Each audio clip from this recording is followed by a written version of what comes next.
Let's start with a simple question. Why do so many businesses create content and still fail to generate real demand? Because content alone doesn't convert. Messaging does. Welcome, or hopefully welcome back to The Reluctant Entrepreneur. Today's guest, Tanya Brody, has built her career around understanding exactly what makes people take action. She's a persuasive web and SEO copywriter, a conversion specialist, and a marketing consultant who's worked with both major companies and small businesses who turn words into measurable results. But her path wasn't linear.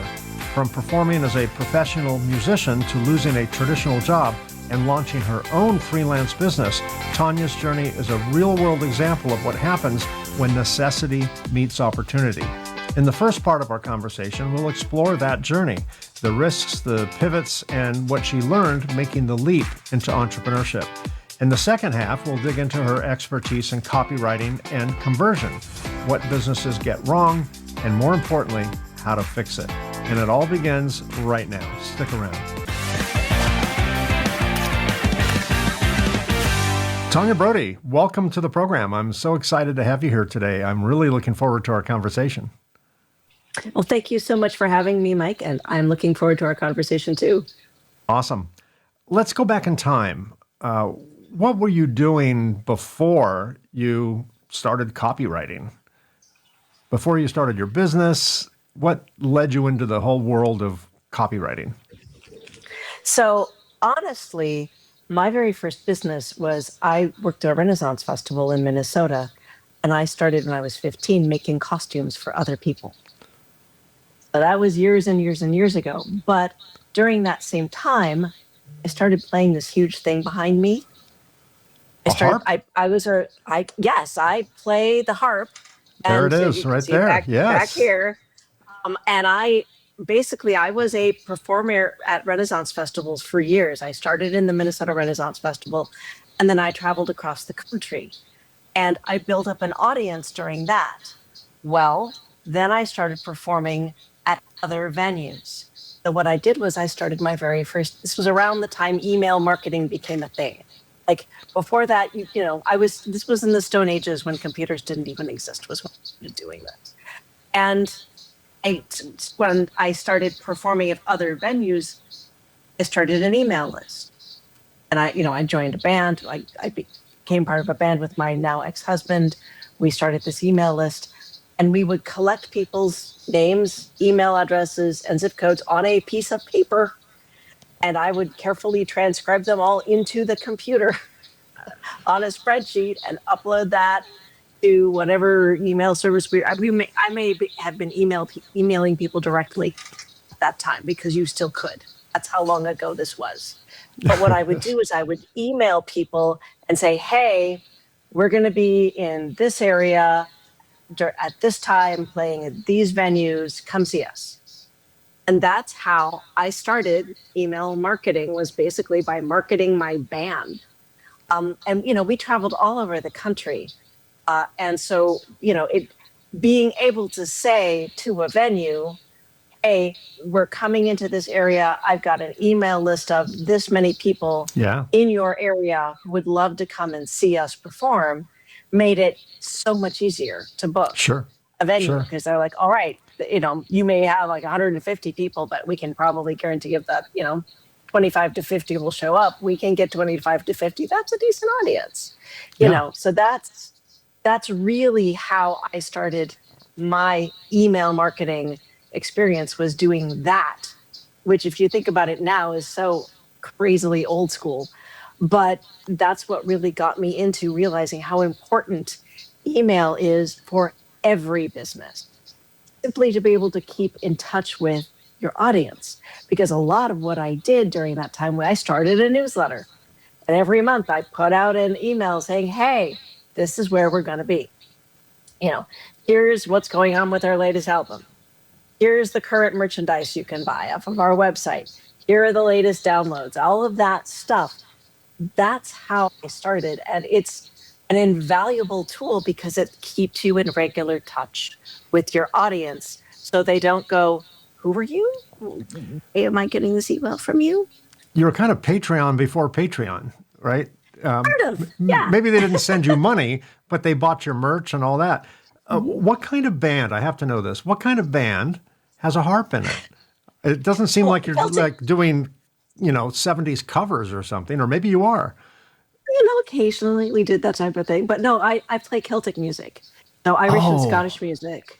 yeah. Yeah, that's harp. My We're perfect mother for is that. from But my mother is from Scotland. She's an immigrant here. My wife is oh, Scottish. I was married in Scotland. I've been going there since I was a young baby, and I love Celtic music. there you It's go. awfully unique. You can't sit still listening to Celtic music. It just moves Yeah, you. Yeah, great. yeah. And yes, we did the odd cover song. Like I do an awesome version of a Moon Dance by Van Morrison, who is Northern Irish, so it's sort of in that It's a same wonderful Celtic night vein. for a But moon dance. yeah, Yes, yes. exactly. You have obviously, as we're talking about, a background in music performance. How did that transition into copywriting and marketing? Now, clearly, you had some grassroots experience by, you know, hustling your own audience and getting venues to book you based on the fact that you had an email list. But did that connection to music in any way, and the experience in hyping your own band, did that assist you in your marketing efforts and then eventually your copywriting efforts?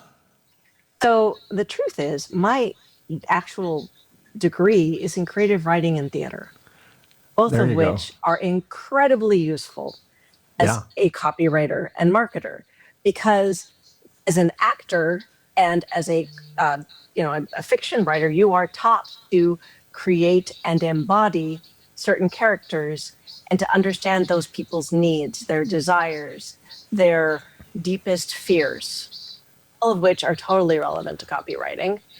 And as an actor, you're taught to relate to the other people on stage with those same needs, desires, fears. Same thing when you're writing a bunch of different characters. So this is a skill that I can honestly say I have a degree that I am not technically working in, but I use every single day because it's just a different version of what I will affectionately call marketing fiction, but it's that same skill of being able to say, here is what someone genuinely feels.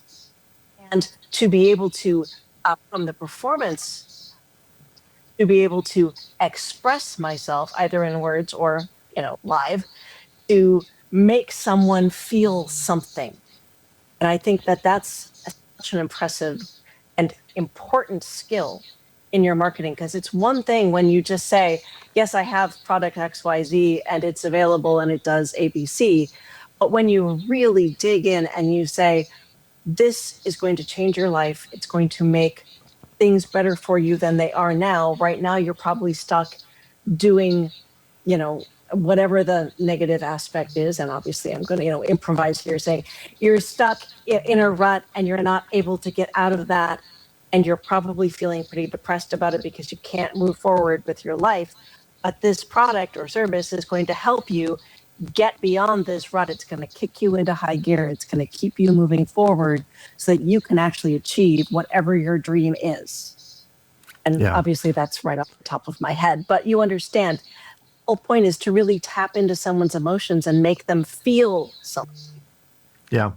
I think every entrepreneur is an actor, whether trained or not. They are a natural actor. You have to be, particularly in the early days of building a business. You have to Oh, yeah. portray yourself as your future self, right?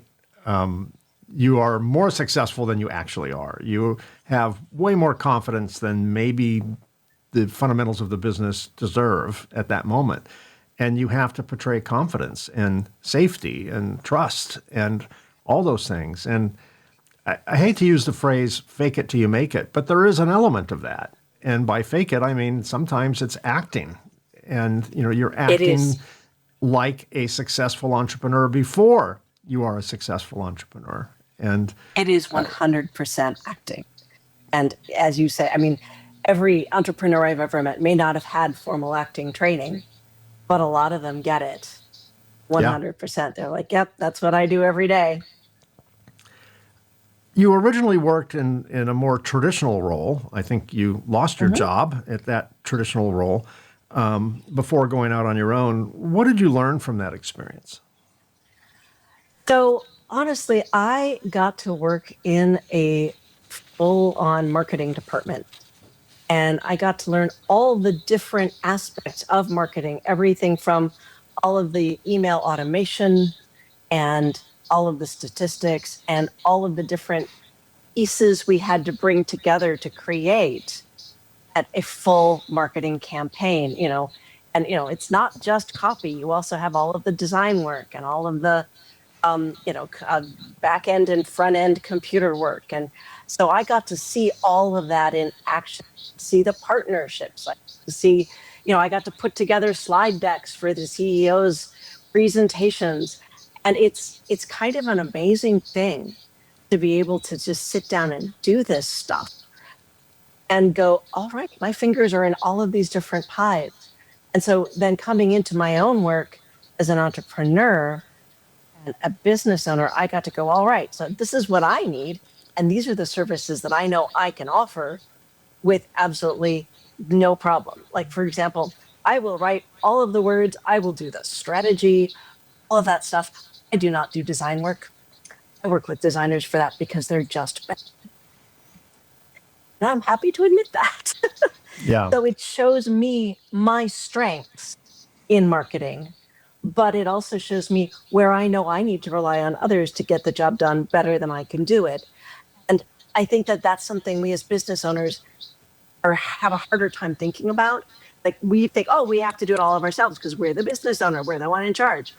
Well, you're allowed to say, this is the part I'm not good at. I'm going to hire you over here to do that part.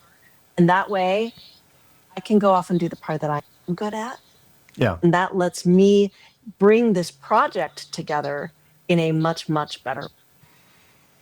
Yeah. I own a business in the tech world. We're an equipment manufacturer for the electronics industry. And I designed all the equipment that we sell. However, somewhere in my brain, the connection between what I'm thinking and what comes out of my hand is severed at birth. It was severed. So I have all these conceptual ideas, but I can't put them on paper. If it has any design, artistry, anything to it, just doesn't come out. I mean, my life at 65 years old is still stick drawings, right? The same kind I had when I was like 4. But that doesn't stop me from creating. I just, like you, a lot of years ago, I discovered what's now called Upwork or Fiverr or something like that. And there are people who are gifted with that talent. And, they may not be able to conceptualize in advance what they're drawing, but given a set of instructions, they're amazing at what they do. So I think that's a point a lot of entrepreneurs miss, particularly in the earliest days, maybe because of financial constraints or ego or whatever. We think we can do it all. And, I learned a long time ago that on any given day, when my company was very young, 34 years ago, there were 10 things I had to do, 2 of which I loved, 8 of which I hated. So, of course, I would do the 2 things first and then begrudgingly do the other 8 things. And when you hate it and you're not good at it, it's even worse. Because I can not be good at things, but I could love trying, and it would come out better. If you hate it and you don't have a talent for it, it is awful. And it showed in my business, right? It totally showed. But eventually, we learn that there's only so many hours in a day, and what we do well, we do very well. And I eventually started bringing in the talent to do that. Much to your point. You mentioned, I talked about the fact that you lost your job. I had learned that about you doing my research on you, and that's certainly not atypical. I mean, it's very common for someone to lose their job. What is less common is they lose their job and they go out on their own. Most normal people, unlike you and I, would say, okay, I got to find another job, right? And we just go to round 2 or round 3. In your case, you started a business. So was there a specific moment, maybe even outside of losing your own job, where you chose to go out on your own? Was this an idea brewing for some time, and this was finally the catalyst, the little push off the cliff, or was there something else below that surface that made the moment like now? Instead of looking for another job, I'm going to do this. I'm going to start my own business. So first of all, I do have to just clarify that I actually worked for myself before. Oh, okay. As I mentioned, I started my own business as a costumer. I did that for years. All right. And as That's a right. professional musician, I had worked for myself. So I was already familiar with how to be my own boss. There you go. That innate advantage. When I went back into the corporate world, I sort of was like, all right, I'm going to do this. We're going to try the corporate thing. And I was really happy. And then when I lost that, I was honestly devastated. I really, really was. And I think the two things that happened were that in the state of Minnesota, when you apply for unemployment, you are required to start taking classes to get yourself rehired. So I started taking some of these classes. And I was like, oh my God, this is going to be miserable. I do not want to go through this process of having to interview again. It is awful. Yeah. And I knew that I know how to run my own business. So I'd been thinking about going back to freelancing, but instead of being a costumer, being a full-time marketer, now that I had these full skills, and, to just go be a copywriter and do what I do. But the other thing that happened was Minnesota, I sincerely hope they still have this program, but at the time they had a program called CLIMB, which is called Converting Layoffs into Minnesota Businesses. That was the acronym. And the idea was you could get your unemployment money, your unemployment payments while you were opening your own business. Wow. So that's what I did. I started my own freelance copywriting business, and I lived off of unemployment for, I think, like 16 months while I was doing it. And by the time that money was out, I had a fully fledged running copywriting business with clients. So if you are in a situation where you want to start your own business, check with your state's unemployment program to see if they have something like that. Minnesota was a leader in this, but there were a lot of other states following that lead. So they may have something like that. You never know. Yeah, it's definitely a forward-thinking program that Minnesota has, and maybe some other states. So you were an entrepreneur, then went into the corporate world, then back to entrepreneurship. When you were in the corporate world, before you got let go, were there any takeaways, either positive or negative, that assisted you in your return to entrepreneurship? Like, this works or this doesn't work? Any positive or negative lessons from that journey? So one of the things I quickly learned in the corporate world is that every business type has need. So startup companies, they're like a speedboat. They turn on a dime, right? But they don't necessarily have a lot of resources. So right. They're running lean. Whereas like corporations, to get anything done, it's a bit like turning a mega freighter. You can do it, but it takes a really long time. Right. And I before I worked for that startup that I loved so much, I worked for a major corporation.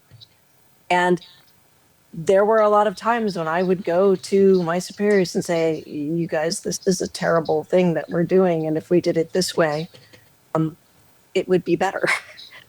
And they would say, well, let us look at that. And 6 months later, they'd come back and say, do you want to start a pilot?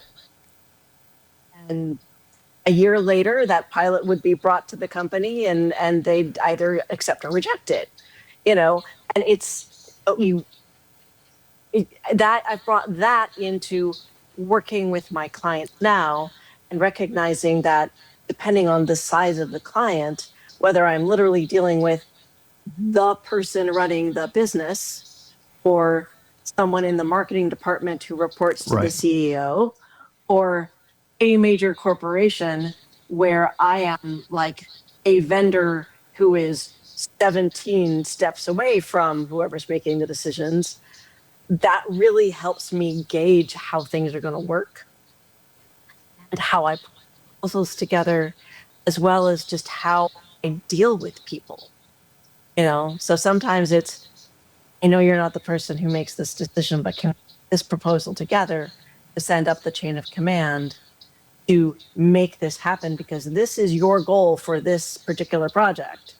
And they'll be like, yeah, it's going to take a while. I'm like, no, or I'll be like, this is the decision we need to make today. These are the things I've got laid out for you.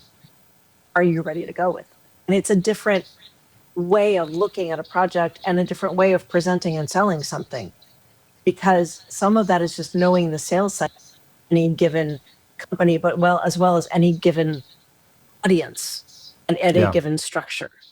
What were some of the biggest challenges you faced early on? Now, when you started your copywriting business as a freelancer, I know obviously you were an entrepreneur before, so working for yourself wasn't surprising, or no surprising challenges there, I'm sure.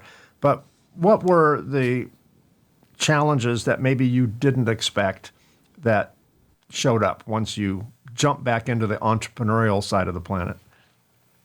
Well, the first thing I had to do was build an email list. I mean, just to get back to what I actually do, the first thing I had to do was figure out how to get my name out there. It's like, all right, I'm being a freelancer now.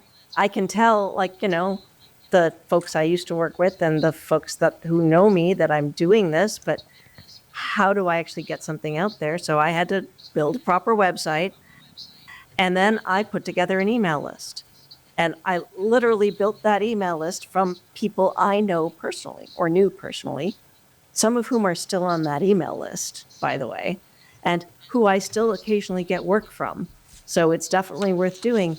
And it is something that I just went and I did. I followed a program that I found online, and I followed those instructions and added my own flair to it. And I started that email list, and then I started a blog. And so what I did was I started that email list, and every week I wrote a blog post and I emailed that list about that blog post. And I got people out there reading my blog, and I got SEO going so that I had people finding me, and eventually I had people calling me and saying, hey, I'm really impressed with what you do. Can we work together? Maybe that was the answer to this following question, but was there a particular moment in time where all of a sudden you realized this is going to work? Something just clicked? Was it the blog, or was it something else where you went, okay, maybe I can start sleeping at night? I think it was the first couple of emails that I got from people and the first couple of phone calls where people were like, hey, I read your blog and I got on your email list and I really like the way you write. Would you, I have this project I need to do. Or like the first few people who filled out the contact form on my website, and I actually did interview. It's like, all right, this is actually working. I'm not insane. I don't have to go look for a real job. I can actually make this work. And it was really exciting. There's something really wonderful about signing that first letter of agreement between you and a business and going, yeah, all right, here's the creative brief that I need you to fill out. Let's schedule your client interview. And then going through and completing that project and being able to say, here is your completed project. Everything is set up. This is how it works. There's something that's really, really rewarding about that, about going through that process and seeing something come to fruition. And you're like, okay, there's actually money in my bank account. I have a happy client, and they've already said they want to refer me to someone else. This is really cool. And now this is actually working, and I can actually make this my living because it's what I really love doing. And I think that's the most rewarding part of all is this is what I actually love doing, and I get to do it every day part. Yeah, I agree. What do businesses or marketing people typically get wrong when it comes to copywriting? Limited to about 1,000 things. We could be here all day. All day. This will be a month-long theme here. Yes. So here are the two biggest things that I see. Number one is you don't use email marketing. It's very seriously. It is the highest return on investment marketing channel of any other marketing channel out there. I think the ratio right now is it's like every dollar you put in to email marketing, you get up to $43 back. You can't get that with print. You can't get that with social media. You can't get that with pay-per-click ads. You can't get that with anything else. That's it. Once you get that person in your ecosystem, which granted you need all those other things for, you have them and they are an eager and willing recipient of your information. So use that. So that is to me, the biggest thing that businesses get wrong is they don't use email marketing. And then if they do start, collecting email addresses, they don't email. They don't send that regular weekly nurture email to remind people of who they are and why that person signed up for their email list in the first place. And so when they suddenly go, hey, we're having a big sale, and they expect the people on their list to remember who they are, what they did, and that they had something they wanted, then those people are like, who are you and why are you in my inbox? And either delete, unsubscribe, or worse, spam. None of which you want. Right. And on the copywriting side specifically, what I see the biggest problem is that people will present the features of their, whatever their product or service is. So just for an example, I'm going to hold up my AirPods. This lovely object has two little, earbuds inside that you stick in your ears and you get really good sound.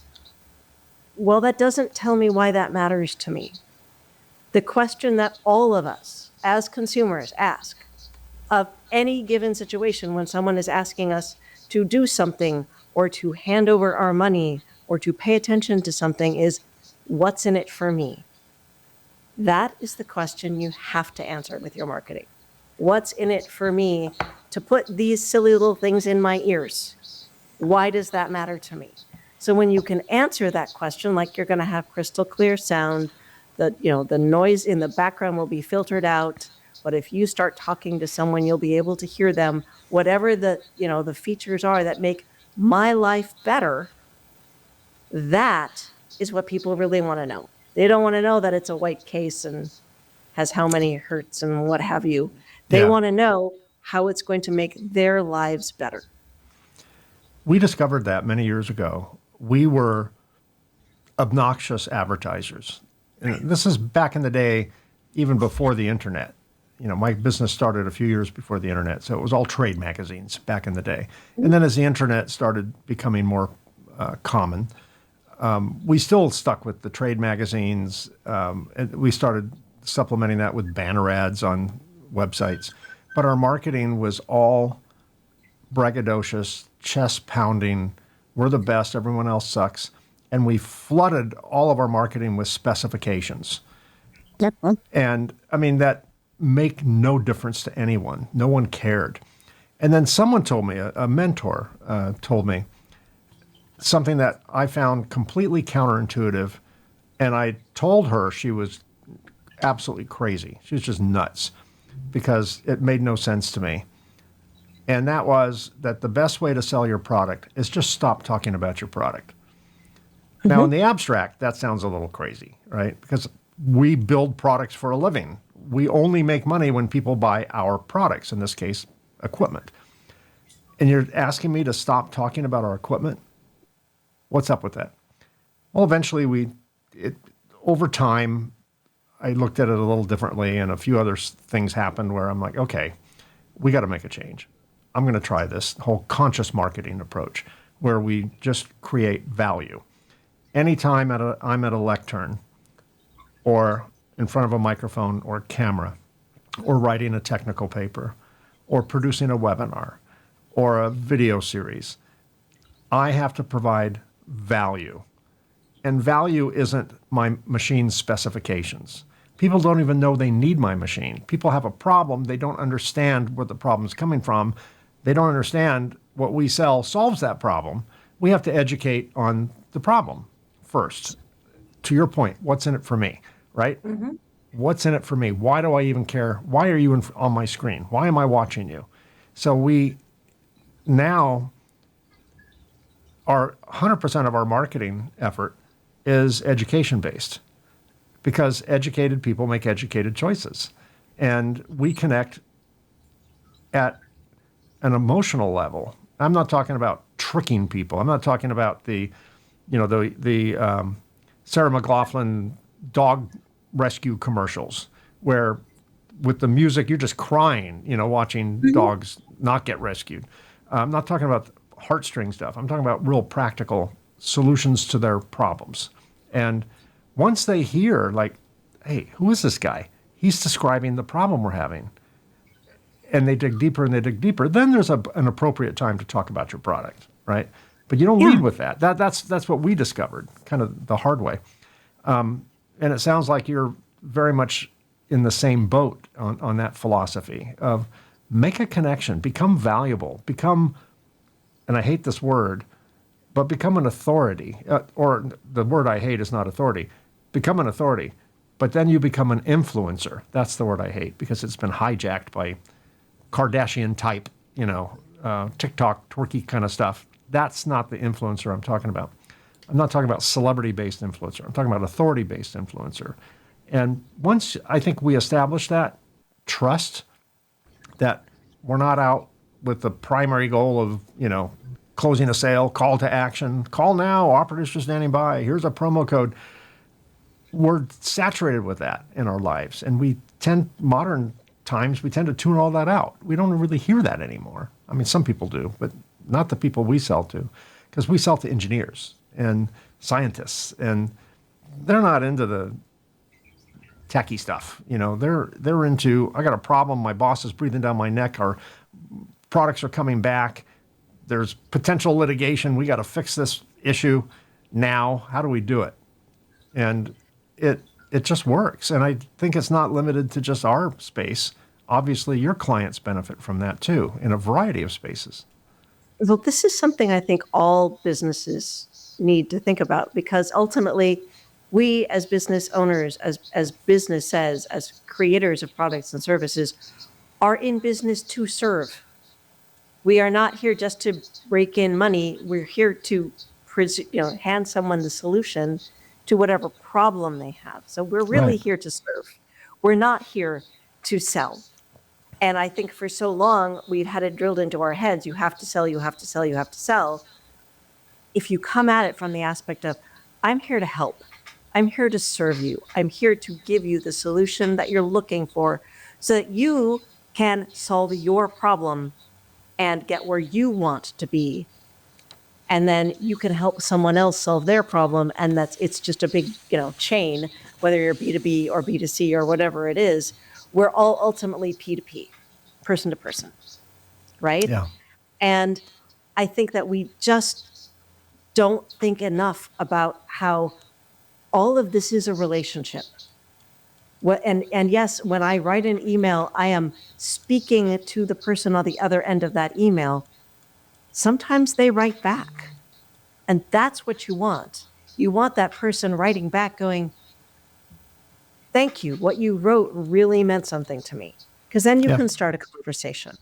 Right. You want them to respond with a question like, okay, so you said that products XYZ does this.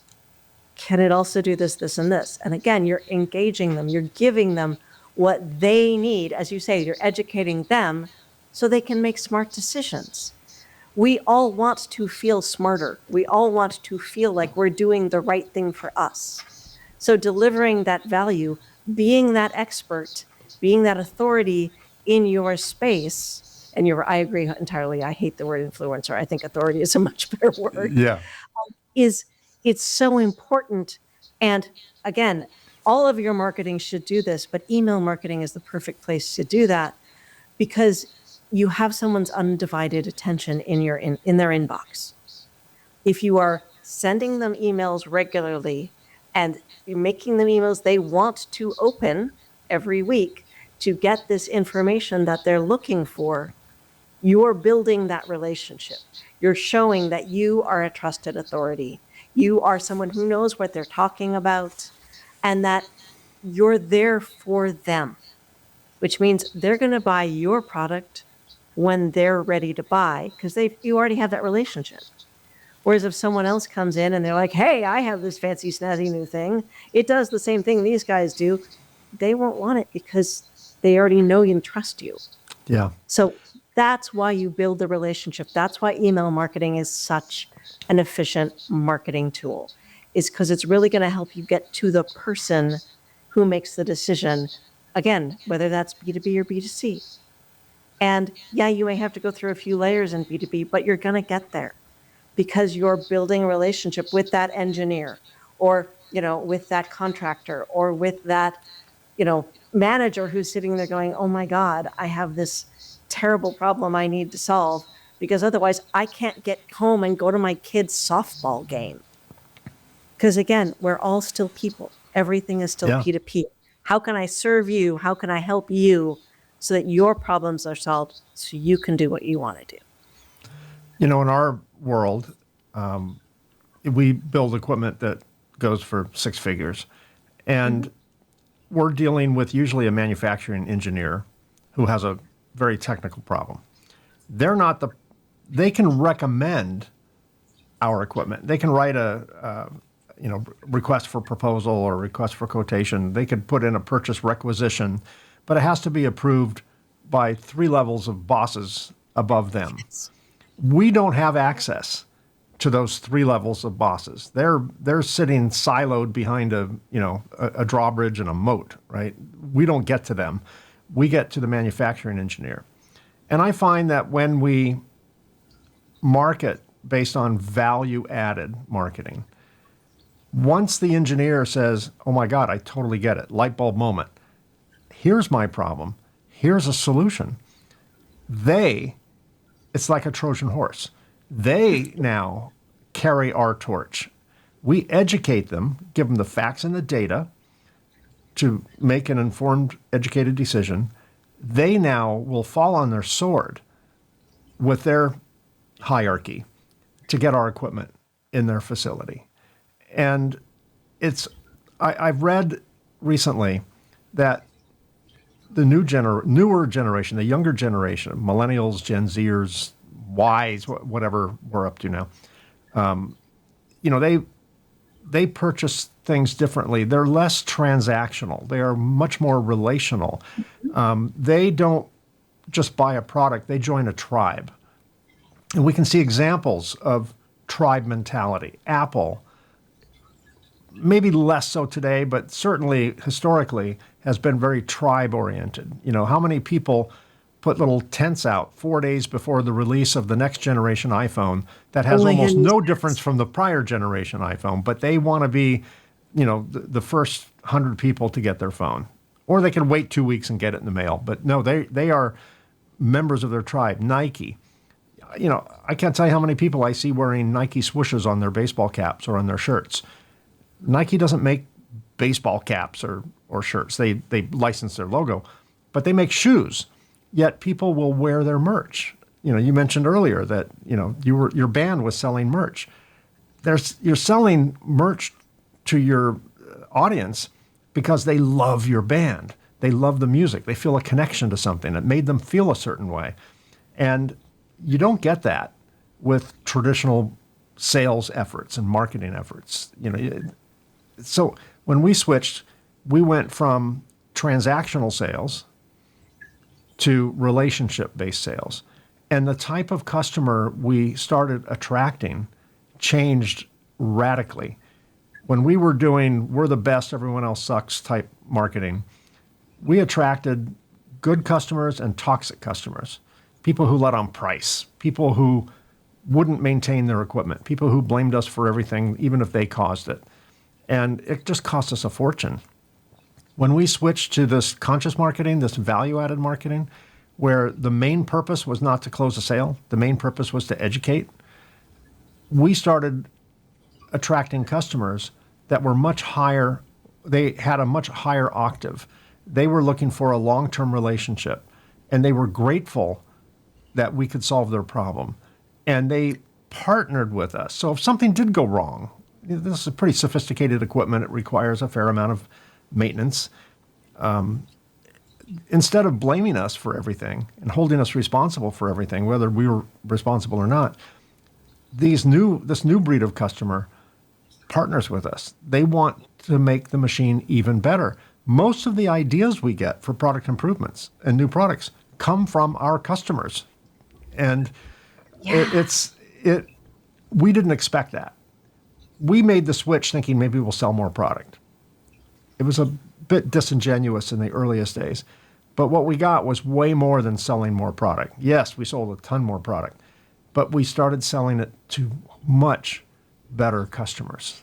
And that was a benefit I never calculated in advance. It was a surprise to me. The wonderful thing about that is that means that people come back to you. They're like, hey, you solved this problem. Can you help us solve this problem? You know, that happens to me on a regular basis. Someone brings me in to be the email marketer, and suddenly they're like, so can you also write white papers? And I'm like, of course I can. So, you know, when you prove that you know what you're doing and that you're genuinely there to help, people want to keep working with you. It's just like, you don't want to hang out with that friend that you have that is only ever talking about themselves and saying how wonderful they are. You want to hang out with the friend who actually has a conversation with you and wants to hear about you and like is there to help you move or is there to help you, you know, clean the garden or whatever it is so that, you know, you're actually working together and enjoying each other's company. It's the same thing in business. We all want to work with people we like. We all want to work with people we trust. Yes. And it's so rewarding, you know, both as the person who is, you know, receiving the product, but more importantly, as the person who is creating the product. I think you'll agree, Mike.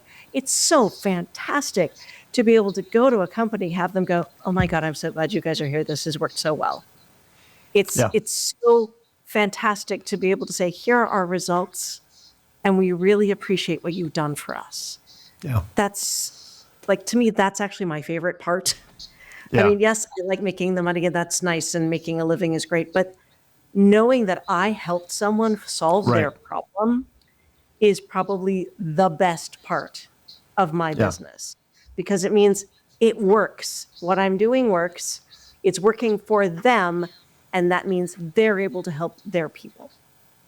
So again, it's this sort of whole big interconnected ecosystem of helping each other and serving each other. Yeah, 100%. In my research, I've read some things you've said, and you've said in more than one publication that understanding the customer is everything. What does that actually mean in practice? Well, some of it is doing your research. You've obviously done your research on me, Mike, and that's very nice. And honestly, more than most podcast hosts do. So thank you for that. But it means that you're looking at who it is you are looking to serve. So who your ideal customer is, but especially if you're B2B, who their ideal customer is. So you can help them. You're looking at that whole chain.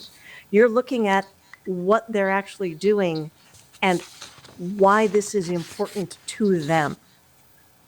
You're looking at their history. You know, you've gone to all the trouble to research my back history and why all this matters to me so that I can share it with you. But it also matters to your customers that you've gone to the trouble to understand them, to get why whatever they are doing is important to them. And it doesn't matter if it's, Johnny needs a better baseball mitt so that he's not hurting his hand, or damaging his arm when he catches, and so that he can ultimately do a better job of catching and his team wins, which is the extended benefit. Or you're just saying, hey, I see your problem. I get it. I totally know where you're coming from. And you know what? I've actually got a way you can solve this. Because there's something that's such a relief when someone says, I have the solution.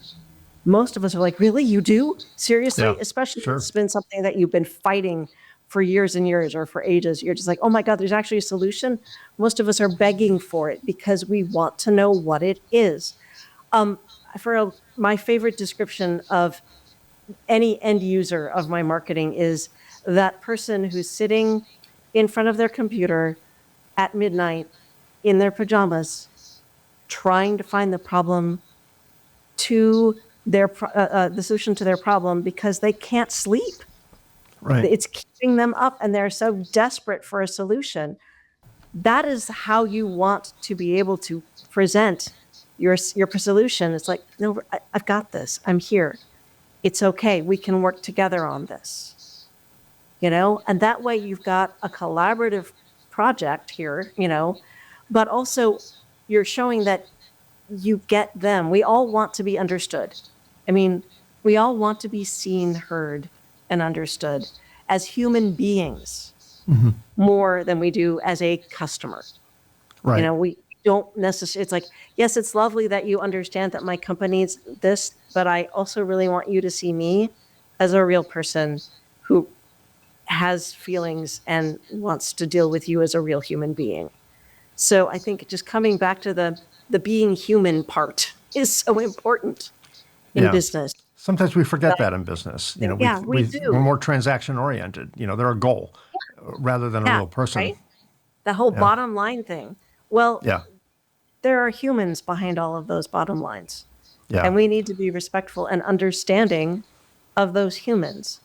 And when we're serving the people as opposed to serving the product, I think we just all do a better job and we all have a better experience.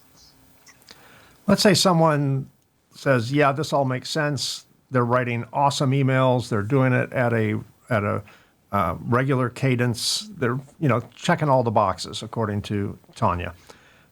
But their website was designed 20 years ago. There's no SEO in it. So there's a disconnect between the marketing messages they're sending out via email or other content and their actual website.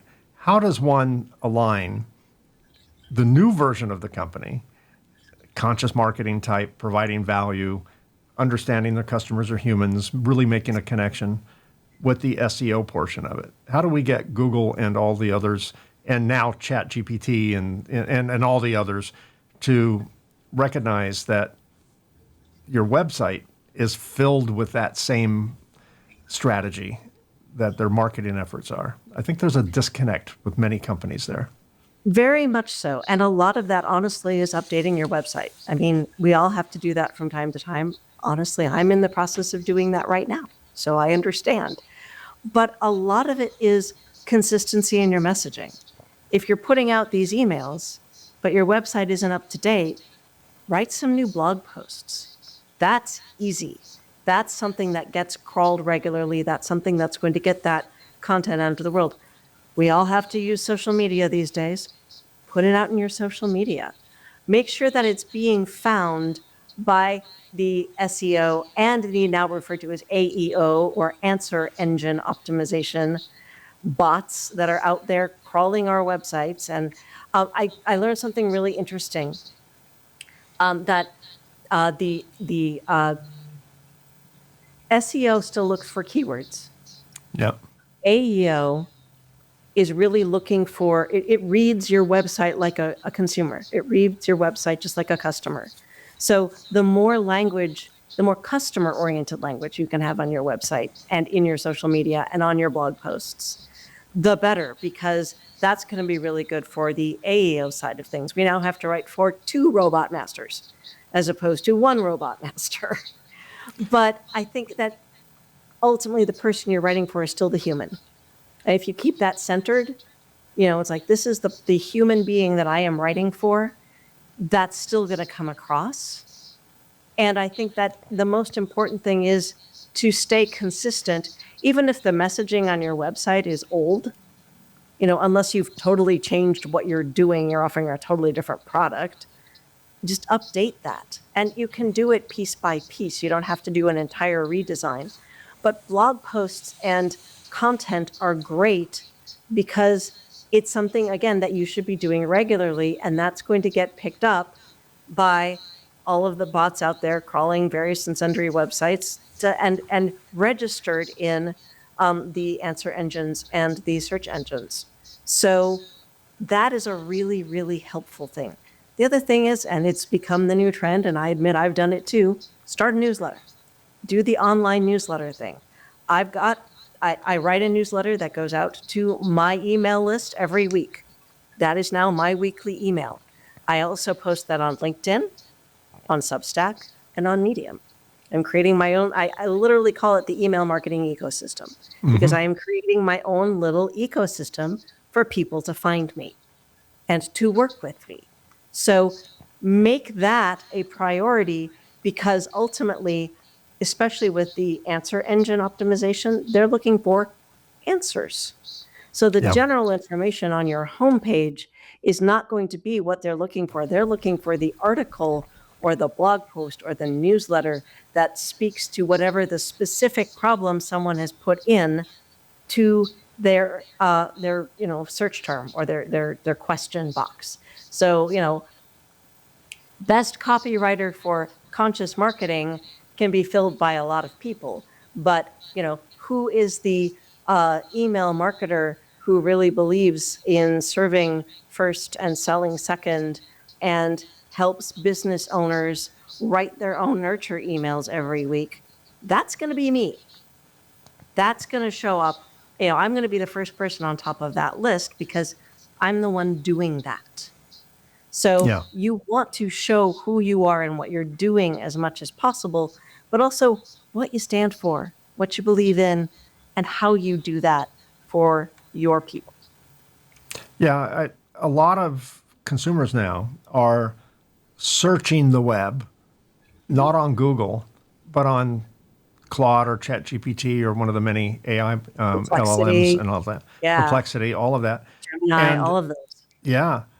And the algorithms are very different. Where Google and Yahoo, if they're a smaller version of Google, they're keyword oriented, and they don't really understand. You can't put in a 5-paragraph question into Google, right? You would just say SEO experts or SEO companies or copywriting, and then you're going to get the paid responses on top of other responses, and you might be down on page 27. No one goes to page 27. They usually never go to the second page. But I can go into ChatGPT, that's the one I use, and I can give background. I want to, you mentioned it earlier. I want you to find me a copywriter who believes in conscious marketing, who believes in providing value, who believes that there's a human at the other end of the conversation, and it understands that. And it has the ability, as of the last year or so, to search the web for current results. In the case of ChatGPT, OpenAI, it spent a long time scouring every website on the planet, every single website, up until the year 2022. Most people don't realize that. 2022, it stopped because the cost of that would have been too great to have it do it again every year. So it did that for archival purposes, and then they supplemented the capabilities. So if it didn't find something based on what it already has learned, it will then search for newer content. So you get responses either way. But the whole SEO process is very different to get a AI positive response than it is for Google to come up with a first page listing, because there are hacks. All the SEO people, you know this, that every few months, they tighten up the algorithms, they modify the algorithms to keep the cheaters. In the earliest days of my business, when we first went on the web, it was all, how many times are you using a certain keyword in your website? So we would literally have about 5 inches on the main page below the content. There'd be a white background, we'd write white text, so it's not visible to the viewer. And we would just repeat the same words over and over and over again, like 400 times. And that worked until it didn't. Google got wise and they went, okay, if you repeat the word, if it doesn't seem to make a grammatical sense, we're just not going to look at it at all. And then, it's cat and mouse. It's a cat and mouse game. But I think in the case of AI, it's authentic. Because it understands, or has the ability, not understand like a human does, but the way it understands, it can look at a website and know whether you really match that query, that prompt, more so than I think typical search engines will. Now, Google and others are now, they have their own AI version, so they're incorporating that in the searches. But the algorithms are very different for an AI response. And with more and more people using AI as their primary search vehicle, it's a game changer, because it will pull up, in my opinion, at least in my experience today, a much more authentic response to your query than Google will. Because sometimes I'll get a response and I'm like, someone hacked the system. That's not what I'm looking for. Thanks anyway, particularly paid responses, because that's just matching a certain keyword, AdWords kind of thing. We're about out of time, so just a couple more questions. If a business owner listening or watching right now wants to improve their messaging now, what's the first thing they should do? Look at your messaging and figure out what is not resonating with your customers. Figure out, and perhaps this comes back to understanding who your customers are. And also, as you've pointed out, who you want them to be. Who are the people you really want to be attracting? Are they those, fussy engineers who were difficult to work with? Or are they the engineers who really want to work with you and collaborate with you to make your product better for their business? Mm-hmm. So figure that out first. Right. Then look at how you attract those people. And of course, I'm going to say it, work with a copywriter and strategist, because this is part of what we do. Yes. We help you do this research and we help you make the strategy to make this happen and go, all right, we have to redesign this, we have to rewrite this, et cetera, et cetera. And of course, make sure you're building and using your email list, because that's going to be the fastest way to get that positioning out there. Even if you are pivoting in some way, even if you're going, oh my God, everything's changed, we're now doing this, here's how it applies to you, person on my email list already, then that's going to make it easier for you to continue to have your customer base, even if it is shifting somewhat, because even if not every person on that list is your new ideal customer, some of them will be, and some of them will know your ideal customers. Yeah, that makes sense. And last question, Tanya. Going back to your 15-year-old Renaissance Fair side hustle, how do you think you defined success back then, and how do you define success today? So it's funny, I kind of have already mentioned this. It's that feeling of, I helped create this. My favorite thing about being a costumer was putting that costume on a person and seeing how it fit and watching them be able to do all the things they needed to do in it, because I was dealing with jugglers and, people who needed to turn cartwheels and singers like myself who needed to be able to breathe in a corset. And then seeing them out at that Renaissance festival in that costume, embodying the person they were being, doing what they loved. That was what the biggest reward for me was at that time. And now that reward is seeing a company succeeding because I came in and revamped their email marketing, or because we got their messaging right, or whatever it was, seeing this project through to completion and seeing them succeed. That to me is really the biggest reward, because we're all in this together. We all are interconnected. We all have to survive together. How can we help each other move along better and do the things we love doing? Because a lot of that is the reward. And yeah, the money's good. We all have to have the money to survive. But my success is reflected in your success. And that's because not only can I say, hey, look what I did for this company over here, it's because you can say, you need to hear about my copywriter. Oh my God, she's amazing. And then we help each other in that way. Yeah. Excellent. I said earlier in our conversation that if you're an entrepreneur, you have to be an actor. I'm going to revise that. You have to be a Renaissance actor, because you have to act, you have to juggle, you have to do cartwheels, right? And you got to love what you do. For those in my audience, if you're watching this on YouTube, look down here where it says see more, and information on how to get a hold of Tanya through her company will be there. Her company website will be there. Soon to be new and improved company website. By the time this airs, it'll probably be new and improved.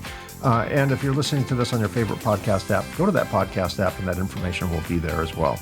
Tanya Brody, thank you so much for sharing your wisdom and your journey with me and my audience. I really appreciate it. I think you and I are aligned in our philosophy, our crazy, counterintuitive philosophy on providing real value to our potential customers and making a difference in the world through that value. So thanks for sharing that. I truly appreciate it, and I enjoyed all of our conversation. It was my pleasure. Thank you so much for having me on today, Mike. I really appreciate it. And yeah, I think that we are aligned, and a lot more companies are becoming like this. So I think it's a good thing for all of us. I agree. Thanks, Tanya. All right, here's a few final thoughts. There's a misconception in business that success comes from doing more content, more posts, more marketing. But as Tanya made clear today, it's not about doing more. It's about doing it right. Understanding your customer, communicating clearly, and creating messaging that actually moves people to act. Because at the end of the day, businesses don't grow because they talk more. They grow because they connect better. Now, that's a wrap. Thanks for being part of our Reluctant Entrepreneur family. We've been very busy recording future episodes with wonderful guests, so be sure to subscribe to get notified when new episodes drop. And one favor, if you're watching this on YouTube, consider giving us a like and subscribe. Those 2 simple clicks really help us expand our reach. If you're an entrepreneur or know someone who would make a great guest, we'd love to hear from you. Visit reluctantentrepreneur.podcast.com to apply or recommend a guest. And a shameless plug, if you're interested in my book, The Reluctant Entrepreneur, Anatomy of a Business Startup from Uncertainty to Unstoppable. It's available in paperback and Kindle on Amazon, and as an audiobook on both Audible and Amazon. And to everyone listening or watching, if you find yourself stepping into entrepreneurship, whether by choice or by circumstance, remember this: sometimes the path we never planned becomes the journey we were meant to take. Thanks so much for being here. I truly appreciate all of you. I'll see you again soon.